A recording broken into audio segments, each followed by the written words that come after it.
Hello, everybody. It's me, Tammy Devine. We are back here with take two of my amazing testimony with Jim and Deanna Waldron. It's such an honor to be talking with them. Their story is amazing. I can't wait to share it with you of just God's goodness in times of difficulty, with Jim almost losing his life. We'll be right back with the Waldrons.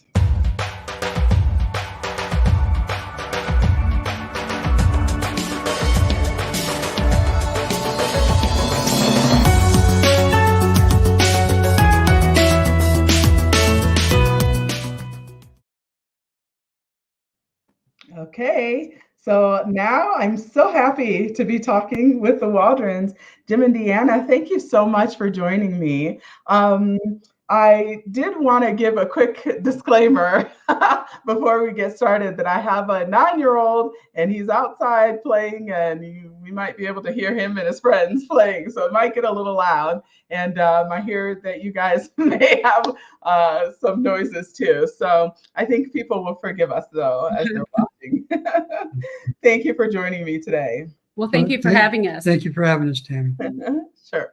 Okay, so I know that usually, and the right there, I told you. I know usually interviews like this start at the very beginning and kind of go chronologically, but I want to get right into the heart of things when things got very, very difficult for you. And it started with a diagnosis having to do with your pancreas. Is that right, Jim? So it was basically my gallbladder and pancreas decided not to play nice together. Is the way I explain it. The duct that they both share got plugged up with sludge and From the gallbladder. From the gallbladder, and my pancreas started to eat itself, basically. The enzymes that digest his food couldn't get down to out the duct to digest his food, so it was digesting his pancreas. Yeah.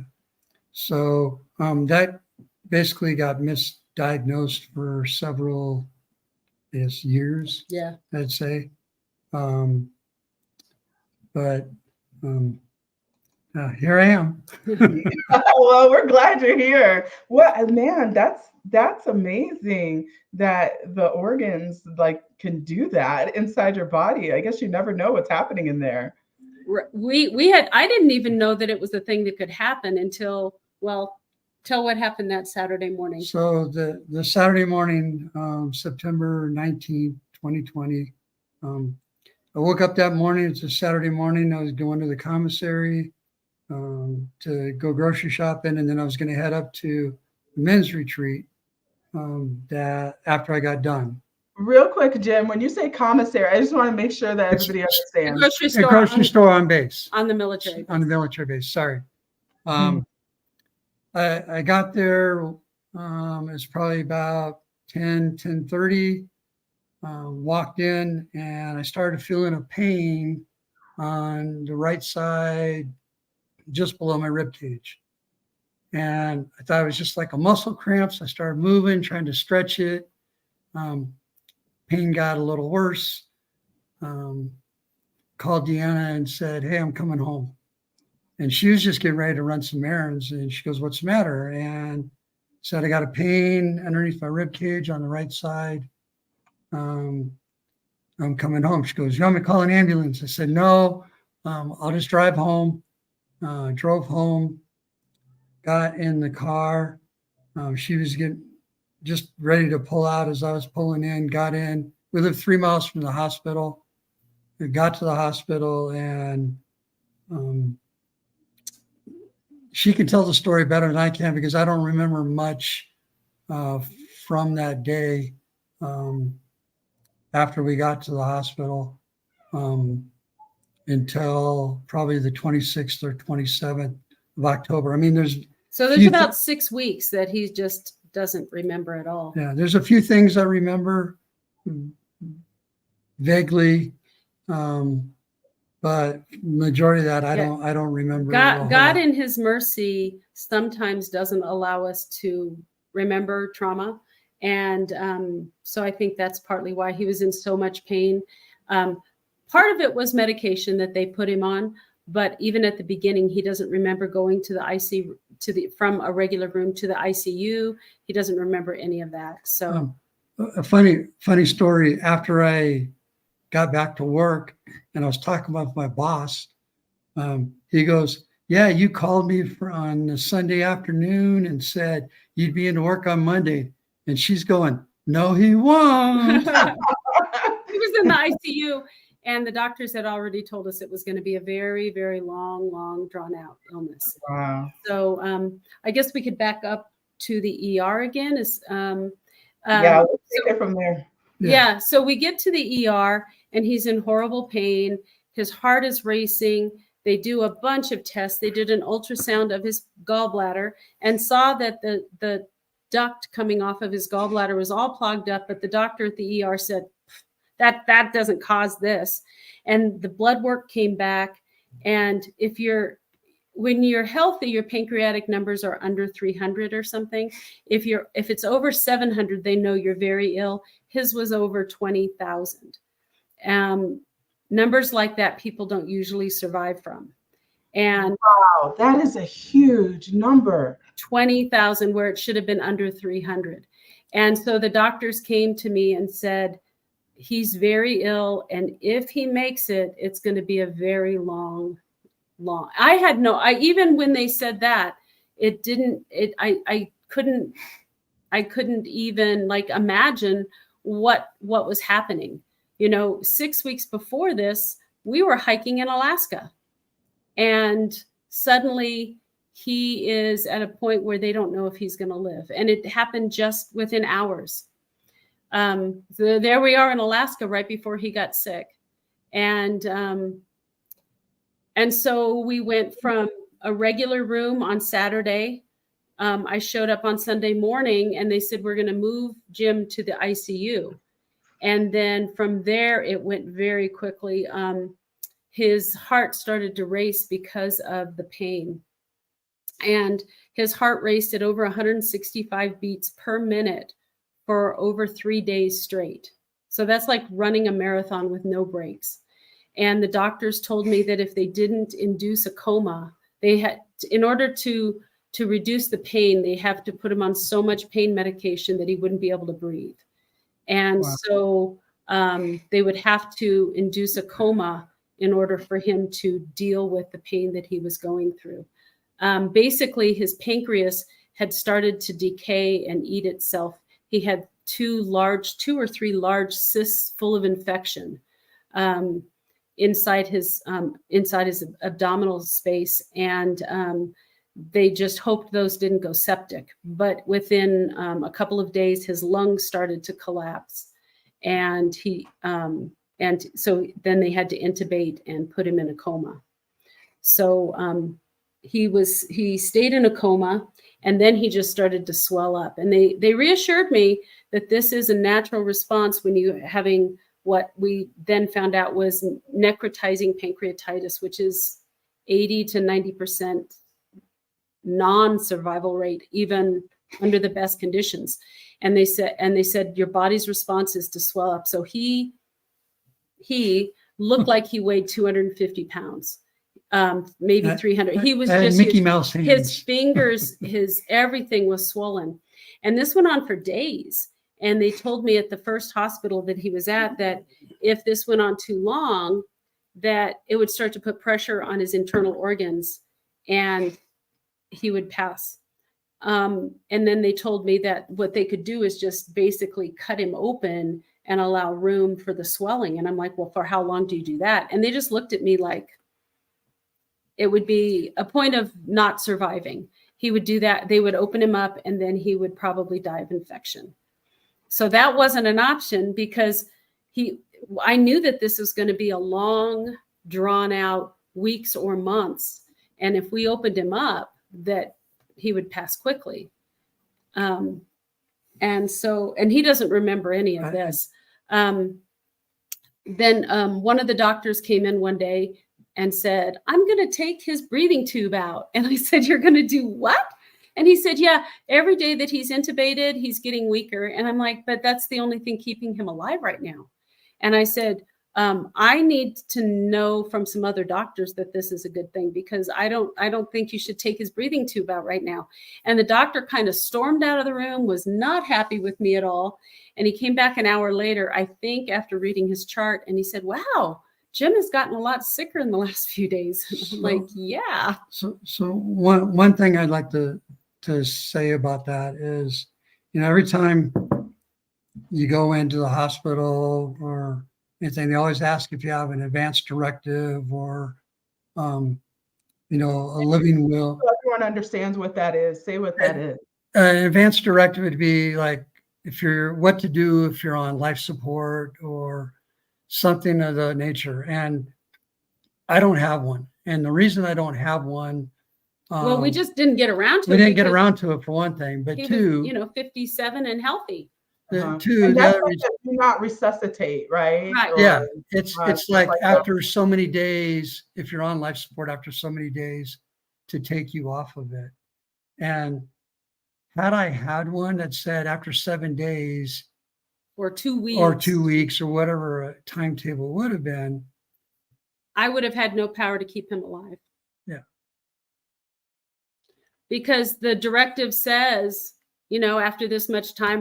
Now, if the directive said that I was in charge of all of his care as his like power of attorney, then that's fine. But if there was an advance directive that was shorter than the time he needed, then they would not. I don't think they would have kept him alive. Yeah. Which is that's miracle number one, right there. That's miracle number one.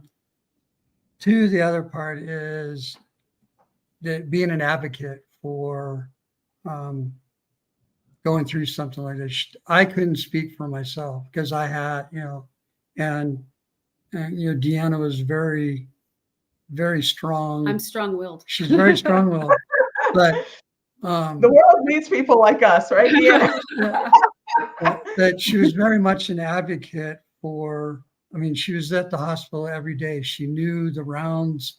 When he was in ICU, I was there before the doctors, and when they came around to do rounds, I was standing in the circle with the pulmonologist and the doctor and the physical therapist and the nutritionist and the everybody, and I was in the circle with them, and I made sure I knew what was going on. There he is with physical therapy. That picture's hard to look at. There were worse. We purposely didn't give you the really bad ones. Yeah. But even that, you can tell you can see his hands are swollen. He was in rough shape. And this was when he's coming out of the coma and he was doing better. They were trying to get him up and get him to talk and move and things, but he was hooked up to just about everything you could be hooked up to. There you go. So while this was happening, so you said that they had to put him in a coma. I guess it's just to keep his. Why did they have to put him in a coma? Well, he was in so much pain. He was in so much pain, and one of the body's responses is a higher heart rate, and his heart rate ran at 165 to 170 for 3 days straight. And he would have died of a heart attack. His body would have given out. So if they can give him pain medication to deal with the pain, but the amount of pain medication he would have needed, he would not have been able to breathe. So they had to intubate and then give him medication in order to. Did they keep him in a coma just like one time, or did that have to? He was in a coma for over 30 days, but there was a few days before they put him in the coma that he doesn't remember. And he was on a lot of medication and in a lot of pain, so he doesn't remember the first few days. Then they put him in a coma for over 30 days, and then as he slowly came out, it took a few more days. So it was a total of over 40 days that he has no recollection of. Wow. Probably. And then even as late as Halloween. So he went into the hospital on the 19th of September. On Halloween day, October 31st, he was still not really 100% sure of where he was. Okay. So I want to ask you, Jim, like, some people say there's dreaming or something going on during the coma. Like, do you have any? So this is I had several dreams, but Some of them funny. some of them very funny. Oh, really? So one, and this is going to sound a little cliche-ish, but one of the ones that it played over and over in my head was I'm laying flat on a stretcher in a dark room, but there's a light, and there's stairs going up to this light, and I can hear two voices saying, "He's down here, he's down here." And these two voices were people I knew. One of them was prior boss that I had, who's since passed away, and another one was my cousin. And they came down and got me, took me up the stairs on the stretcher through the light, and wheeled me off to Deanna, who took me away. Wow. And that played over and over in my head. Amazing. So that was one of the more serious ones. I had some funnier ones. Oh, come on. You got to share now. Okay. Are they shareable?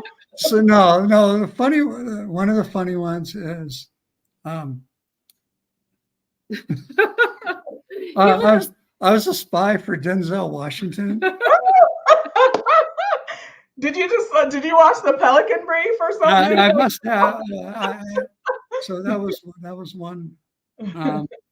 The other funny one I had were the villains of Disney were trying to take over the world. Oh, wow. And the Avengers and the Justice League had to team up together to fight them. So, did you watch any of that before? So I like Marvel superhero movies, and we had been to Disney and Who Disney knows? World. And They say that just being in the hospital that long, there's like an ICU psychosis almost that happens. But he was on some very heavy medications, obviously. So, you know Denzel? No. Okay. Maybe we should tell him if he ever needs a bodyguard or a spy. That sounds good. So those were the ones that I remember. So I don't know. A lot of hallucinations and things like that weren't so pleasant to deal with. So it got scary sometimes? Yeah, I mean, it was very difficult to watch him day after day in this state when the doctors could not tell me, if we just get past this time, it's going to be okay. They couldn't tell me that. They couldn't tell me. I mean, there were days that and this is in the middle of COVID, September 2020. And there were days when, we're not allowed to bring family in. And I was allowed to go every day, but they would say, you need to bring your family tonight. And that was because they didn't expect him to be there the next day. Wow. And so, and we had friends on the days they would allow people in. We had friends that would come, and we had heard that numbers were getting bad with COVID and they weren't going to allow visitors except for pastors. And one of our friends said, I'm going to go buy a clerical collar because I'm going to come see Jim. So we have some very faithful friends from church and other, and they were so good. And that's another thing. If you aren't going through this kind of thing, but if we're more likely to have somebody we know go through this than actually go through it ourselves, hopefully and prayerfully. And, we don't ever have to go through this, but having friends that will come and do for you. I had a friend come clean my house. We had friends that it was in the fall and they came and cut back our bushes and cut our lawn. And we had friends that would buy me groceries and just so that I could focus on advocating for him. And that was such a blessing, such a blessing. That's the body of Christ, right? It is. That's how the body of Christ should work. And it was wonderful because, I could just focus on being there all day long for him and not have to worry about all those other things. Mm-hmm. I want to go back to the coma just for a little bit. Jim, it sounds like, did you have nightmares too during that time? Probably, but I don't remember Nights were the tough time. Nights were probably the toughest. I do remember what felt like I was laying in like a body of water, but I was just sweating so bad that it felt like I was. He at one point had a fever of 105. Wow. And that was with, and he way was back laying, danger zone, right? yeah, they had ice packs. They had a blanket of ice, this ice blanket thing that was under him and on top of him, and fans blowing on him, and the Tylenol and all the medications. And, you know, he ended up going septic. Right. I was going to say a fever is when your body's trying to burn out infection, right? Right. And he had a lot of it. The cysts that were inside his body had become so infected, and his whole body went septic. And they had said that, you know, the surgeon, at one point we moved to another hospital, and Tell that story. And the doctor was very good. The surgeon was very good. He would say, well, this is what's happening right now. And in the next few days, we can expect this to happen or that to happen. And if this happens, it's good. But if that happens, we still have a plan. So even when things went bad, I felt like the doctor knows what to do. There's, you know, he's not unaware and unprepared. It sounds like communication is the key, right? If they're telling you, go this way or that way, but we have a plan. We have a plan either way. We don't want this to happen. And it was always the bad thing that happened, but I knew that the doctor still knew what to do, even if that happened. And, you know, we were at one hospital. They didn't have a specialist to help him. And they called me in the middle of the night, and they said, in the morning, we're going to have a meeting to move him to Denver, to a specialist. And so we're all meeting I called my friend in the middle of the night. She's helping me pack, and craziness and crying. And the next morning I get to the meeting, and in the middle of the meeting, it was such, and it came from the doctor that was the specialist at that hospital. And he had already shared with me, he was a Christian and he was praying for Jim. And in the middle of this meeting, they're calling for the ambulance to take him to Denver, all the different things. And in the middle of the meeting, he says, wait, didn't we just get a new pancreatic specialist at the main hospital? Didn't he just get here last week? And it's like God's perfect timing took a person who, I don't even remember what state he was from, and put him in Colorado Springs and set him up in practice 1 week before Jim needed him. And miracles, it was just, miracles all day long. It was just incredible. It was just incredible. Awesome. Now, Jim, you were kind of cracking up about she tells the story of when this whole deal, when they were talking about moving me to a different hospital, and one of the doctors goes, you're gonna move him all the way to Denver? All the way to Denver? And she goes, I'll move him to the moon and back if that's going to make him better. You know, so it's just, it just goes to show being, again, an advocate for, you know, the care for somebody and being that voice when that person can't speak or talk for themselves. You know, I mean, I'll send him to the moon and back to get him. Well, this was the doctor that also wanted to take his breathing tube out after about day 3 or 4. And I don't think he expected him to live. So he was like, why would you bother doing all of that? And he never said because he's going to pass. But I didn't even put it in my mind. It was always, what do we have to do to get him well? Yeah. And the other part you brought up, you know, communication. There was nurses and some doctors were communicating with Deanna.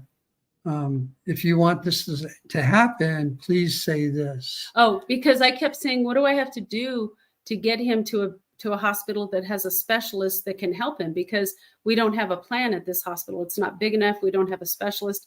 And finally, when he got really bad, they said, you need to say these exact words to the doctor, and then they have to do something.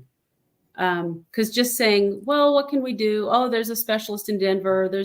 But until you say, and I can't even remember, I should have written them down, what those words were. You know, you don't have a specialist, and but I need him moved to somewhere that has his specialty. And she told me exactly what to say. And I went in and I told the doctor exactly those words, and then they started the plan. Amazing. Isn't that awesome how like words are so powerful. I mean, they are the difference between life and death sometimes. Yeah. And yeah, go ahead, Jim. I was just the other piece of that, we showed you the stuff from the Carrying Bridge site, and the power of prayer in Absolutely. this case is the amount of people that were praying, and the places there's people all over the world that were praying, specifically for me. And I just went, after I got home and I started reading the stuff, I just cried because the amount, the one, the power of prayer, and two, the amount of people that were out there praying specifically for me was just overwhelming, and also a comfort to know that, the body of Christ, and the power of prayer, Yeah, we do work in Honduras, and our friends in Honduras, and some of them from very, very humble situations. Some of them live in dirt floors, and they're praying for us and for him. Humbling, very humbling. And friends from all over the country, and we have friends that are missionaries in Africa. People all over the world were praying, and God listens and he hears us. I hear the emotion, you guys, and I so understand that. I shared a little bit of my story with you, Deanna, about being from one of those humble situations, living in a mud hut in Sierra Leone, West Africa, as a child. And I've been sharing that story for a very long time. I won't say how many years, but very, very long time. And every time I share, I still get choked up. And it sounds like you guys go through the emotions every time you share it as well. Yeah. But another thing I'd like to share with people is that the Caring Bridge, it allowed me to make one entry a day and contact everybody because before that I was getting bombarded with texts and trying to get people caught up, and they haven't texted in 2 days. What do they know and what do they not know, and all of those kinds of things. And so then one of the chaplains at the hospital said, you should do that. So I had my brother-in-law and my sister up in Alaska actually set it up for us because I was too busy trying to care for and be with Jim. And they set it up. And then every day I could make an entry. And I would post what had happened. I always tried to put it in a positive light. I sometimes didn't share as bad as it was getting. And then I would give them something to be thankful for and something to pray for. And then they could make entries and pray too. So I didn't put that in what I shared with you, but individuals could pray, and they could write out a prayer, or they could just like hang in there, Jim. And one day he was kicking his temperature, and he kicked butt, and I was like, he kicked some butt, and people like, keep kicking butt, Jim. And so but it was just a really good way. And because then when he got well, he could see everything that happened and all of the prayers that were being said for him. So yeah, I got a lot of the pictures from there. Okay, now I have to figure out how to stop that screen. I got a lot of pictures, all the pictures from that, and I appreciated you sending it that way, and to protect people's privacy and everything. Which, so we took all the prayers out and the names out. So I mean, one of the ladies that I work with, she didn't know what she loves music, so she would just post music lyrics, ones that touched her, and going back and reading that, it was just really, really special. And there was other people that were, for Deanna, they were there to support Yeah, her. they prayed for me too. Prayed for so- her too, which yeah. was very comforting to me. That The power of having community, friends, family there for you makes a big difference. The power of prayer makes a big difference. But I want to also talk about this advocacy. Jim, you brought it up a couple of times, and Deanna, I'd love to hear a little bit about how you had to stand up for him and be his advocate. Otherwise, things might have gone really bad. Well, and I want to say before, because there's gonna be some things that aren't so positive about a few medical specialists and people.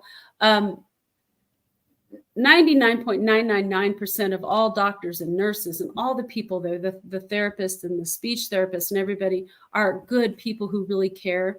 And we were at a Catholic hospital, which was wonderful because, we had that support. But there's always those people that are overworked and tired and they have too many people to care for. And I'm sure that's what happened. But at one point, and this is the middle of COVID, so the hospitals are full and ICU was full, and he was starting to do better. He was semi-conscious, and they decided to move him to another room. The doctor actually told me something that wasn't true. Not our surgeon, but the hospitalist said that the surgeon had said that he should move to another room. And the floor that they needed to move him to that would have the level of care didn't have some of the suction things on the walls because he had tubes coming out of him and needed suctions and all those things.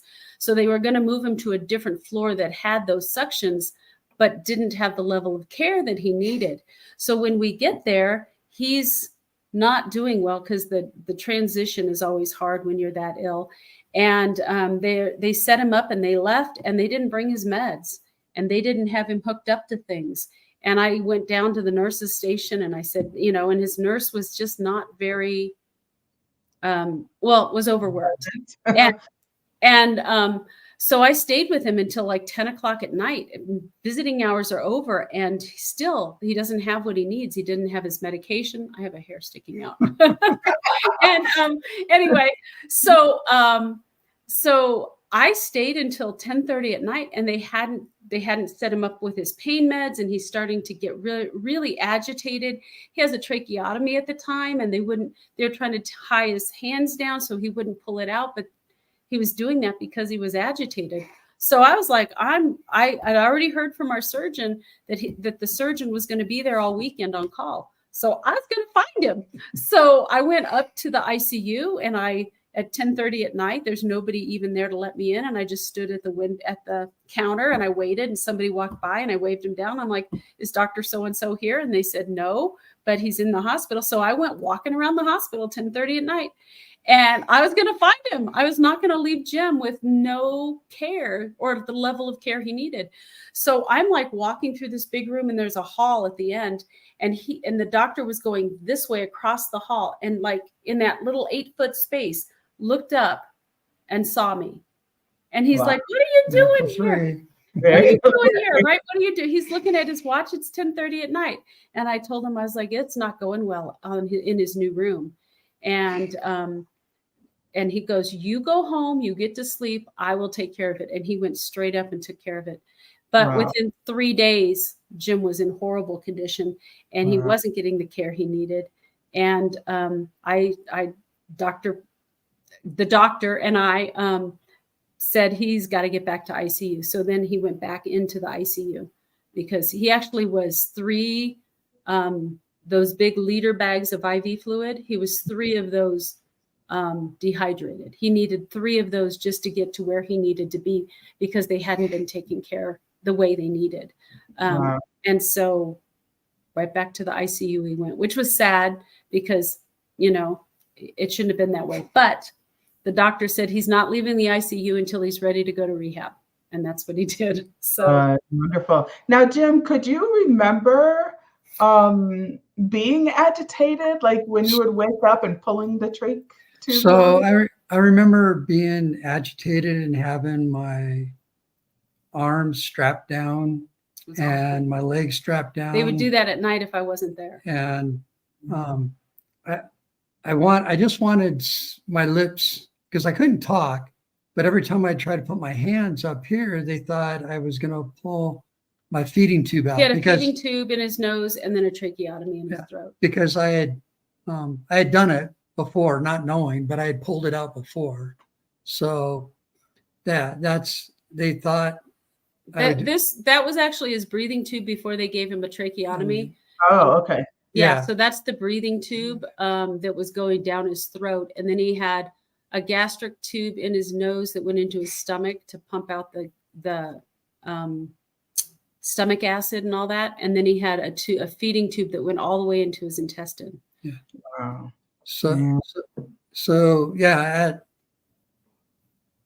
So all I wanted to do, because my lips were really dry. He couldn't have anything in his mouth. So his mouth and his tongue and his lips would get dry, and they would have these little sponges. You could get his lips wet, and he would try to tell us that he wanted it. Oh, he's trying to pull things out, and they would tie him down again. So not being able to communicate. Yeah. That was the frustrating part of that. But you talk about hallucinating, and that one of the ones was there was a kid sitting in the sink in my room. There were no kids. So just weird things. So this is while you were in your coma, you remember? Yeah. Well, this was, I think, in that one room. In the one room where they had moved him before they moved him back. Yeah. And I was sitting there, and he's like, "Who's that?" And I'm like, "Who? What?" And he's like, "The little boy on the sink." And I'm like, "There's no little boy on the sink."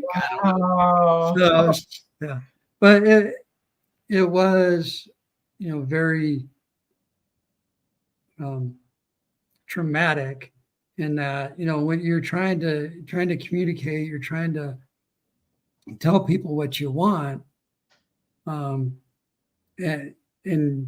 yeah, it's hard to, it's hard to do that.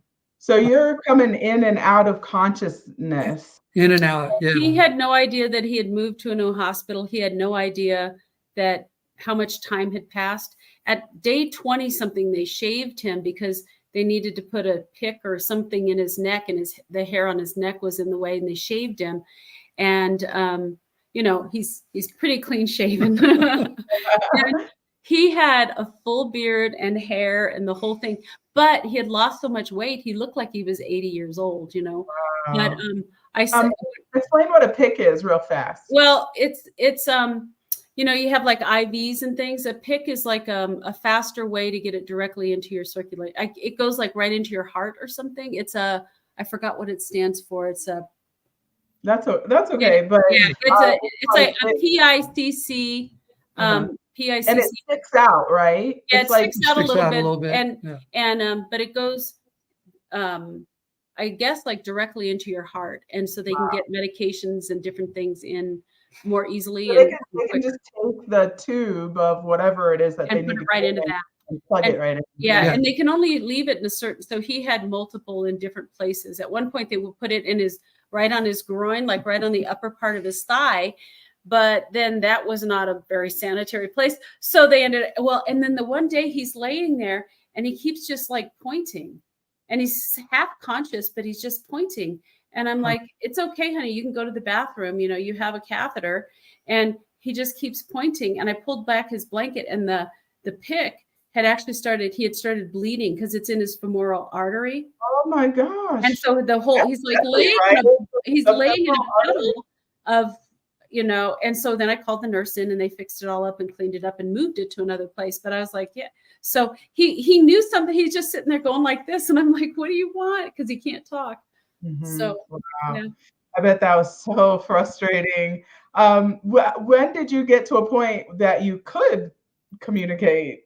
End of October. It was probably, the surgery was the 27th of October. So this was probably the end of October, first part of November. So that's like 30-35 days in, something like that? Well, he started the 19th of November. No, the 19th of September. September. So probably 6 weeks, yeah. Yeah. Okay. But And it really, I couldn't really talk much still. Because he had I still had the trach. The trach. So I would have the nurse gave me pictures to kind of point to. So he could communicate. So Like, my I got mom, an iPad. no, it was on just a piece of just paper a piece that of had paper pictures with on it. pictures. He had an alphabet page and a picture page. And so it was like he could put the letters to a word, or he could point to what he needed. Nice. Because my motor skills, I couldn't write. So I'd have to, they gave me a piece of paper to try to write. I couldn't write because I had to learn to walk, talk, eat. Everything in his throat had atrophied. He couldn't swallow. Wow. So because, he hadn't had food in like 6 weeks, and everything had atrophied. Mm-hmm. And when he says the surgery, he had 3 pretty big procedures. The first procedure, they put drains in to drain the big septic cysts. I don't remember. And then good. That's probably a good thing, Jim. Those drains stopped draining because it was just too thick. It's kind of graphic, but it was too thick and too infected. So they put in bigger drains with actual suction. Those little, it reminds me of like those little things for when a baby gets the booger, Oh, yeah. That on the end, and it would just try to, but that wasn't working. And then he went septic. So they had to cut him. That's when he had the 105 fever and all those things. And they basically cut him from his rib cage down to his pubic bone and cut him completely open to clean everything out. So he has 3 or 4 scars from drains and then at that point they put a permanent feeding tube in his belly. And so he didn't have it in his nose. And so he had the drain stayed even after he came home. So he had 3 or 4 drains? 3 drains and a feeding tube. And then a scar that went from his whole entire belly. Wow. So he was. Those are character. Scars are character. We joke that he should get little tattoos that says like entry, exit, like that, like it's a bullet. She said I should get a zipper tattoo. And a zipper tattoo on the big one in the middle. That'd be cool. I mean, we had to make fun of things because it was the only way some days to get through. Yeah. When he got up to the recovery, the rehab, on the 9th floor, the rehab where he could walk and move around, and he was starting to get unhooked. And the nurses would let me. I used to work in physical therapy, so I'd put a gait belt around his belly, and we'd walk up and down the hall to get him strong. And he had to use the restroom. So, in his room, it's an older hospital. There's this little tiny bathroom. So him with his little IV pole with his feeding tube and everything. So he uses the restroom, and he stood up, and instead of just waiting and washing his hands, he tries to flush the toilet with his foot. He like lifted his foot up and fell over. And right then the nurse walks in, and I'm catching him as he falls. And so then they have to put out this big old, a fall in 908, a fall in 908. And everybody comes running, and they're like, "What happened?" And he goes, What'd you call yourself? I did my ninja move. Yeah, he said he was doing ninja moves or something. And he was in, I don't know. He called himself, I don't remember what the word was. Yeah, but anyway, I remember the story, reading it, but I can't remember either. Yeah, anyway, but yeah, he was doing ninja moves. So then they had to tease him about no more ninja moves. And they gave him a pillow. So because his belly was so sore from the surgery, and if he coughed or anything, which he had a lot of coughing from the trach and all the stuff. They gave him this pillow he could put on his belly, and all the nurses signed it. And some of them wrote things like "No more ninja moves." Oh, that's so cool. Do you still have that pillow? Yeah, I do. Oh, that's great. Wow. Let's go back to patient advocacy, okay. Because there were, I think, a couple of other incidents where you really had to step up. Like, what did you notice? And how could you tell that there was a problem that you needed to speak up for? And I think this will help others in that situation. Well, first of all, if you don't understand, like when the doctors make a comment and you don't understand, ask for clarification, ask to understand, because if you don't understand, you won't know where to advocate. For instance, we were during rounds. There's like 15 doctors, nurses, therapists, everybody, and they go by, from room to room every morning in the ICU. And one of the doctors, he was fighting this horrible fever, 103, 105, and the doctor said, and they had him on cold blankets and fans and everything going, trying to get his fever down. And the doctor said, "I don't want any more of that stuff unless his fever gets really high." And I thought, it's 103 and 105. What's really high? And I'm like, "What do you mean?" He goes, "I don't want him to have anything but Tylenol unless it gets really high." And I stopped and I said, what do you mean by really high? Because it's been 103.5 and it's been 105. He said, no. In those cases, yes. But when it's 100 and 101, 102, I don't want all that stuff, because then he starts to shiver and that makes his fever go up more. Oh, but, wow. So I just asked questions, and and if I didn't agree, I asked for clarification. And I'm not a doctor. I don't even play one on TV. But if I didn't think it was in his best interest, then I would just ask questions. And if I thought something else needed to happen, if I felt like, oh my gosh, this isn't going well, then I would say, we need to do something. We need to, and so even when I was getting ready to go to rehab, it was like, okay, where are we going? And it's like, I want to go to a place where I'm going to get, the care that I need, not just any place, so we had to fight insurance and get it all approved and everything. Because a lot of times when people are in his situation, they send them to a nursing home for rehab. And if you're 80 years old and recovering from a hip replacement, that might be an appropriate place, because the level of care and the amount of walking and the amount of therapy you need is different than what he needed. And because of his age and because of what he had been through. So they wanted him to go to a specific kind of rehab hospital. And the insurance just wanted to send him, because it's less expensive, to send him to a nursing home situation. And the doctor was not going to have that. And I was not going to have that. And so we advocated and made sure that he went to where he needed to go. I'm not trying to speak badly of nursing homes or the rehab places, but it wasn't what he needed in his situation. He needed. Like it was really helpful to have a doctor that was on your side, Absolutely. Right? Understanding. Also, I don't know if a lot of people know this. When you're in a hospital and in the ICU, your doctor that you think is your doctor might not be. The hospitalist is in charge. So there's one doctor in charge of the cardiologist and the surgeon and all the different doctors. And we had one hospitalist that seemed to be more worried about getting patients out of the ICU to make room for more COVID patients. And that's why he was moved when he shouldn't have been. And that's when he came back to the ICU the second time, our surgeon came to us and said, okay. And see, I didn't know that. And he said, right now, she is in charge of his care.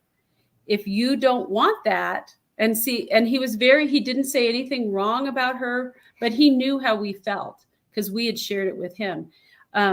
He said, if you don't want her to be his primary doctor, you can request that someone else like me becomes his primary doctor. And that's exactly what we did. And then they couldn't just send him to different rooms and do what it was up to our doctor. I almost said his name. But he was an excellent doctor. He was an excellent surgeon and a very caring human person. So he really did care about making sure Jim got what he needed to.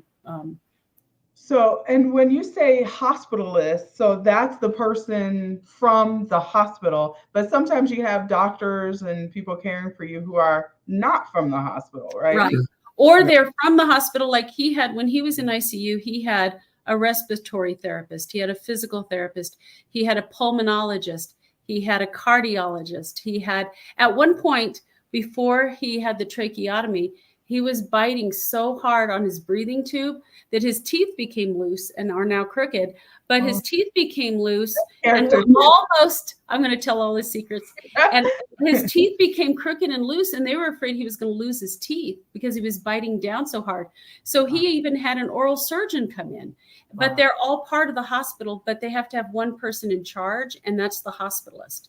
Okay. And we had a really good one at the other hospital, but the hospital wasn't prepared for somebody as sick as Jim. And so we moved to the other hospital that had multiple hospitalists, and one was not looking out for Jim's best interest. So, so you have, things you learn because.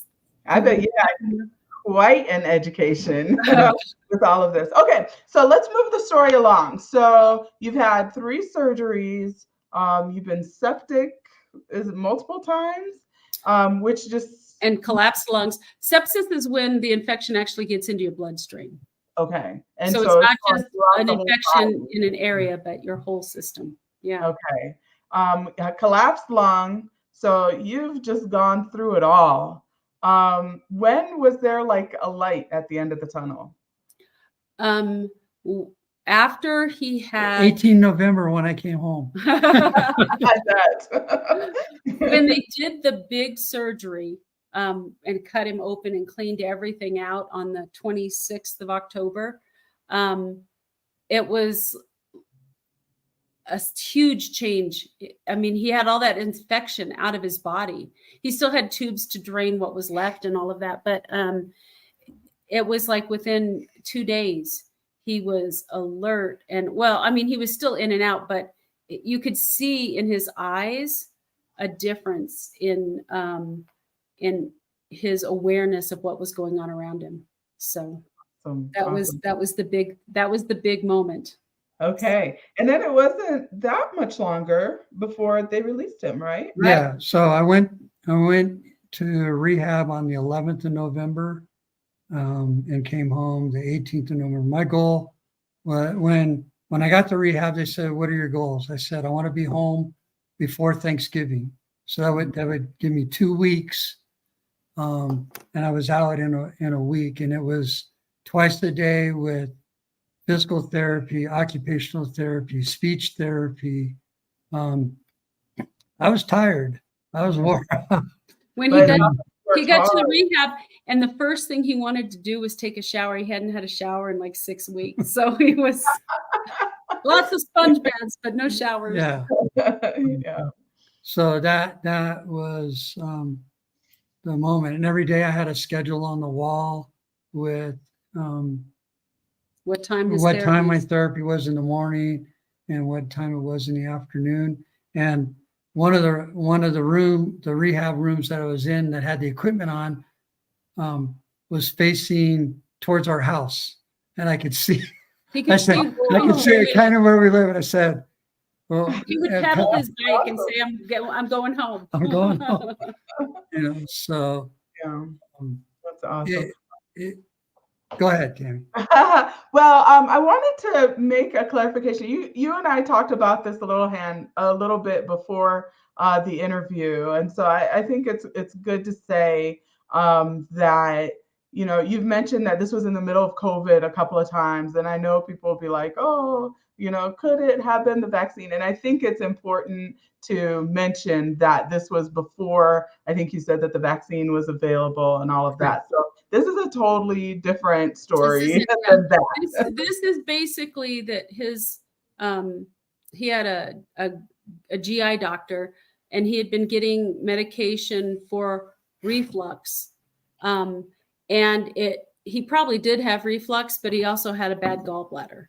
And because the gallbladder and the pancreas share that common duct, it had backed up. Okay. And so it was a misdiagnosis on the part of his GI doctor. A very simple ultrasound could have avoided all of this. But millions of dollars later. Is that something that you guys would like? I don't know. I think some people would sue for something like that. That sounds like malpractice for missing. And I don't know. If you don't want to talk about it, I understand. He didn't want to. And I actually did call just to see. but they said that he hadn't been to, because he was at the point where he was just going to the doctor every year and getting a refill on his prescription. And he was still having the same pain, but the doctor never said, let's do an ultrasound. And so he hadn't seen the doctor in like 10 months. And so therefore they said, well, it's not really the doctor's fault because he hadn't seen the doctor recently.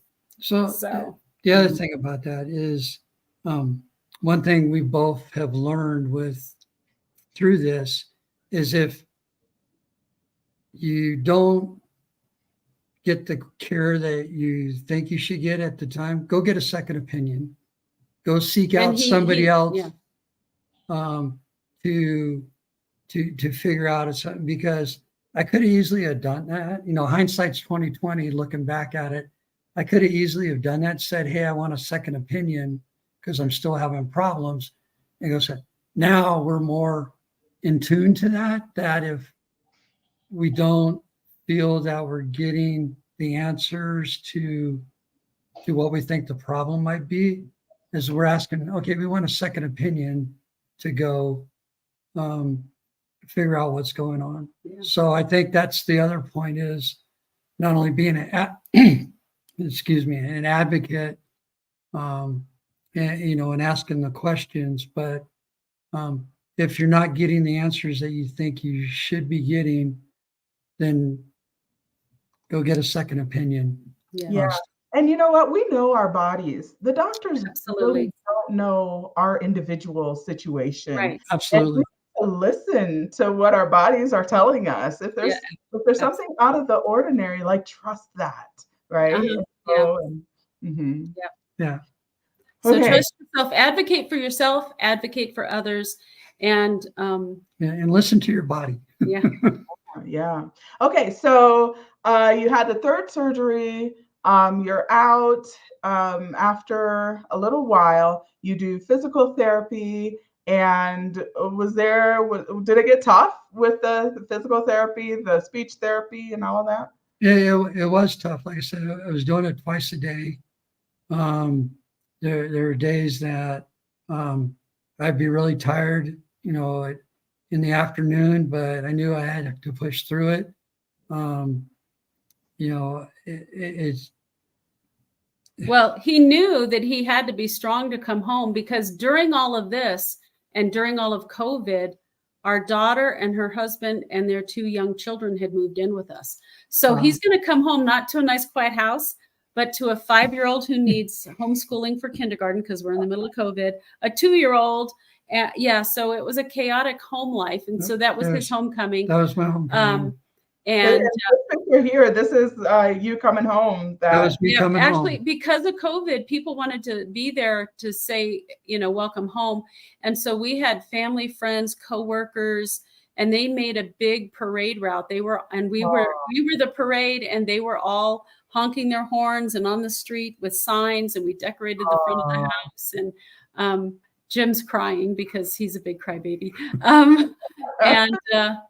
And so, in that picture you can't see, but there's people all around. You can see there's like decorations that have been like exploded, and balloons and all kinds of things in front of our house. And then what's this? Did you get tuckered out here? Oh yeah, I got a little tuckered out. I had to sit down. I just sat down behind the car. That's our son in the back, and our daughter, and our 2 grandkids, and our son-in-law was still in Texas at the time. He hadn't moved here yet. My daughter came early with the kids, so he hadn't moved in yet. So I was tuckered out. That would be a tough walk, I think, by that first day that you got home. Yeah. And this was before, right? This was before. This was the Christmas 2019. Yep. So that was right before he got sick. Yeah. Very cool. Okay. And so ultimately it was, let me bring me back up. Ultimately, it was quite a journey for you guys. What do you think was the hardest part, or maybe the biggest lesson that you learned out of all of this? I don't know for him. For me, is that God is there, He doesn't promise to take our troubles away or to even heal us. When our pastor would come and visit and do prayers with me and devotions with me, and we'd pray over Jim, I told him, I said, I know God can heal him. I don't know if God will. And I didn't always know if that was going to be the best thing, if a perfect healing and going to heaven, because the doctors couldn't even promise what kind of condition he'd be in. So I think knowing that God is there to walk with you through it. There were times I was on the floor crying at 3 a.m., crying out to God. And I know he was listening. I know he was listening. But I still, even in that, there was a peace. And, the Bible says there's a peace that passes understanding. And there was still a peace. I knew I would drive to the hospital every morning, blaring praise music. And there's a song that "It's Gonna Be Okay" is one of the lines. And I knew that it was going to be okay. I didn't know if he would be here sitting with me today, but I knew it was going to be okay. And that God is going to walk with us through all of our life. Every day he's there. And we just need to trust in his will. So for me, one of my favorite scripture verses is Proverbs 3, 5, and 6, where it's, do not lean on our own understanding. Trust in the Lord with all your heart, and he'll direct your path. I'm kind of paraphrasing a little bit, but that's one of my favorite verses that I lean on now. One of my friends, I happened to be on Facebook when I was in rehab, and on my phone, and because I was trying to get caught up on what was going on, and one of my friends messaged me and said, "Is that you?" And I said, "Yes, it's me," because how people, it's me, and I pirate your and I said, "Yes, it's me, and yes, I know God is real, because for me to still be here is a miracle. God is real; He's in control, and we just have to trust Him." Now, the hardest part for me now is still, and I don't ask this question anymore. It was the why question. Why am I still here? I don't ask that anymore. I struggled with it for a good probably 6 months to a year afterwards. Now more, it's okay, God, what do you want me to do today? Yes. Because I'll never get an answer to the why question. And it's kind of frustrating, but I'm okay not wrestling with God anymore on that. Well, I think it's so interesting that you said, why did you allow me to survive it? I thought you were going to say, why, Lord, did you allow that to happen to me? And I think a lot of people ask that question, but not you. No, it's let me live. What? Because I've had, so many people at the height of COVID, so many people dying. I've had friends. We've had friends pass away with cancer and all kinds of stuff. And it's, so I don't, like I said, I don't ask that question anymore, because I'll never get the answer to it. It's more of, okay, God, I'm here. What do you want me to do today? Because I'm here for some reason. I'm still here. What's the answer to that, Jim? Did you get that answer? Well, still got work for me. He still has work for me to do. I went back to teaching, confirmation at church for the, third year. They know my story. A lot of them, were middle, elementary school kids at the time when I got sick. And, they know my story. I share it with them. And so maybe,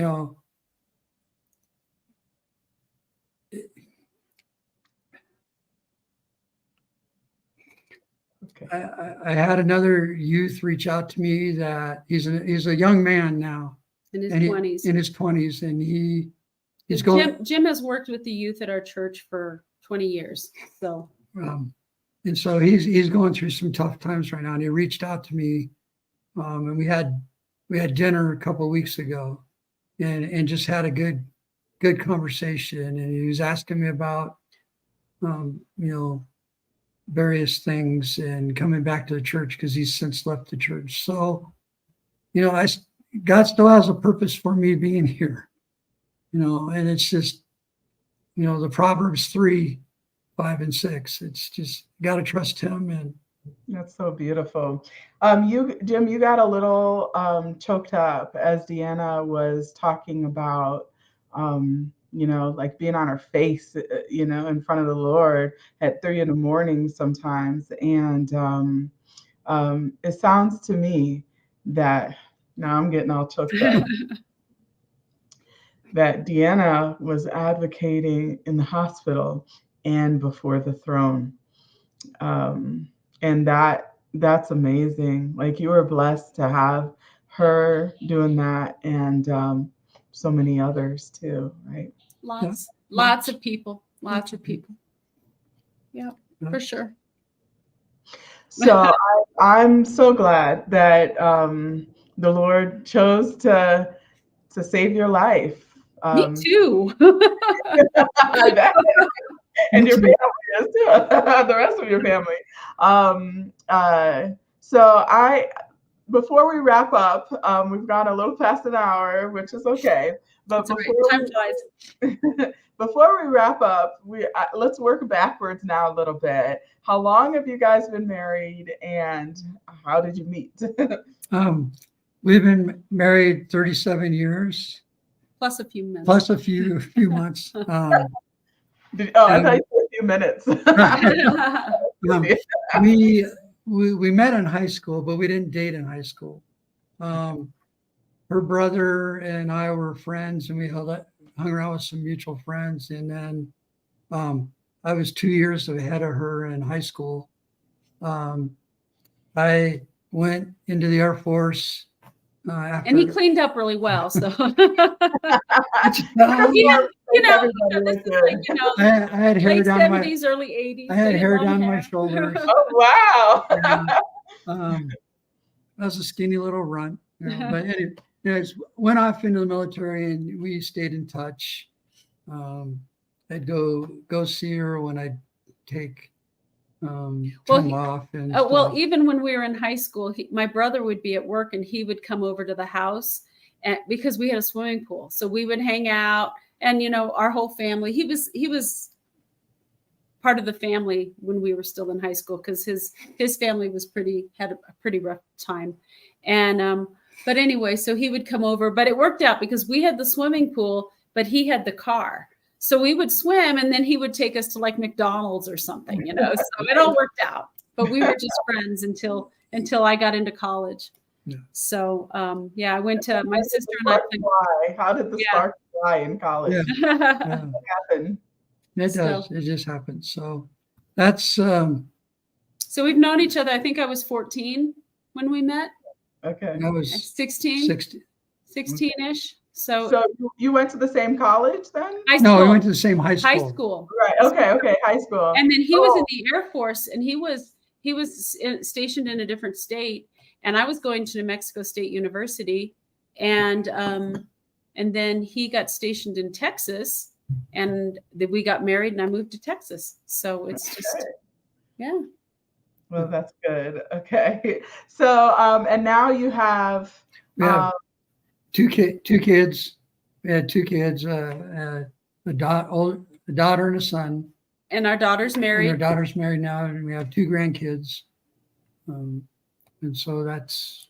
And they're a handful, and they're fun. And they were living in Texas, and then during COVID they moved here. So they've moved out. They have their own place.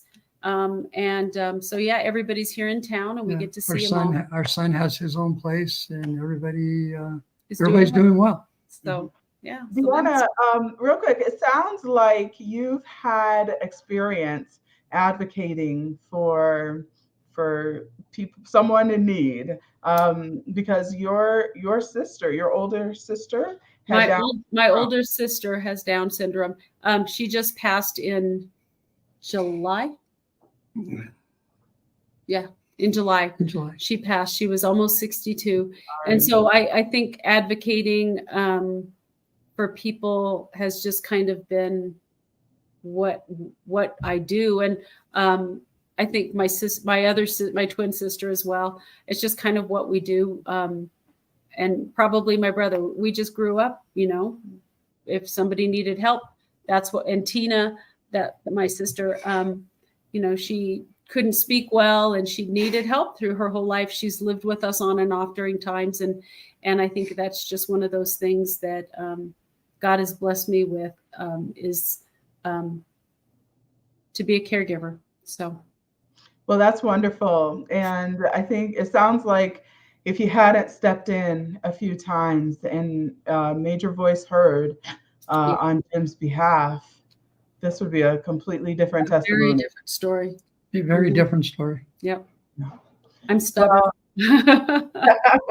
That's a good thing. Yeah, it is. Yeah. So I want to thank you guys for taking the time to share your story. It's so beautiful. I'm so glad that Jim is here with us. I know you are too. And I hope people get a lot out of this. I hope that they understand that they need to stand up for themselves when they get some sort of diagnosis, or they have some sort of situation that doesn't feel right. I hope they understand that when they're in the hospital, or a loved one is in the hospital, that the doctors and nurses are there. They're the experts, yes, but they don't have all the answers. They don't know everything, and in fact, they're working on it in their best interest, in the hospital's best interest at times, right? To open beds and things like that. And so you gotta make your voice heard if something's not seeming right. Yep. If it's not seeming right, or if you just don't understand. Right. Yeah. And so I think those are powerful lessons that I'm taking away from this. And also prayer, getting on your knees before God. God hears our prayer. God hears our heart. And he is the ultimate decision maker on what's going to happen. Yep. But sometimes, but he wants to hear our prayers. He does.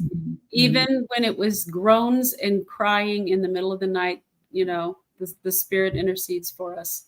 So he knows. And also another thing I'm taking away from this interview is to be there for the people that are going through. I loved hearing that people would come and trim your hedges and things like that. Clean your house.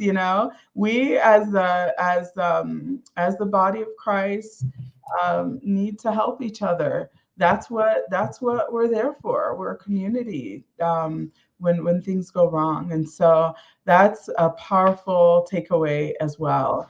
And if you're going through it, don't be afraid to ask for help. Right? I think there are a lot of people that are not as fortunate.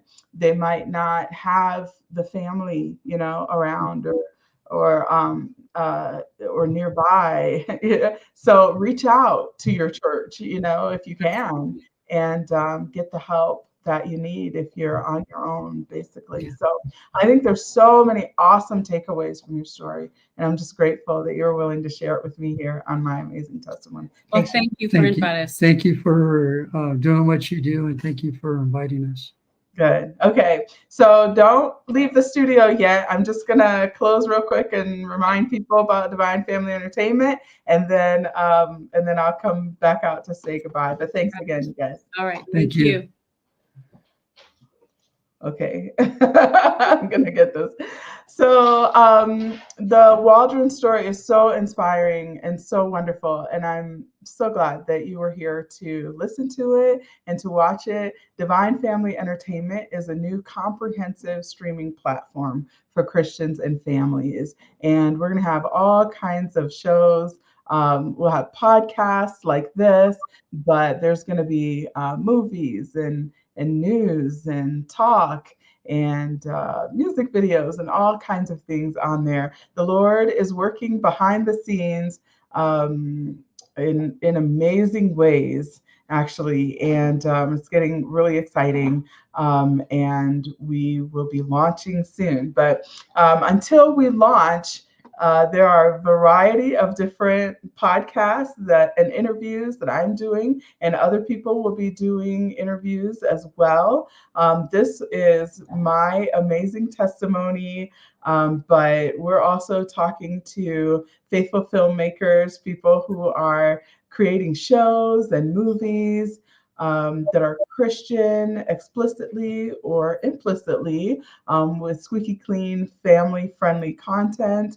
And we're also going to be talking with faithful funders, Christians, wealthy Christians who are looking for startups to invest in. And I think we need a lot more of these faithful funders to jump into the culture wars that we're in. And not only the culture wars, the spiritual battles that we're fighting. Things are getting really, I mean, things have always been crazy, but I feel like they're getting crazier than ever. And it's becoming more and more clear that we wrestle not against flesh and blood, right? And so I think it's so important for Christians who have the means to support startups and businesses and organizations that are helping other Christians as well. And then there's the faithful founders, right? The people who are creating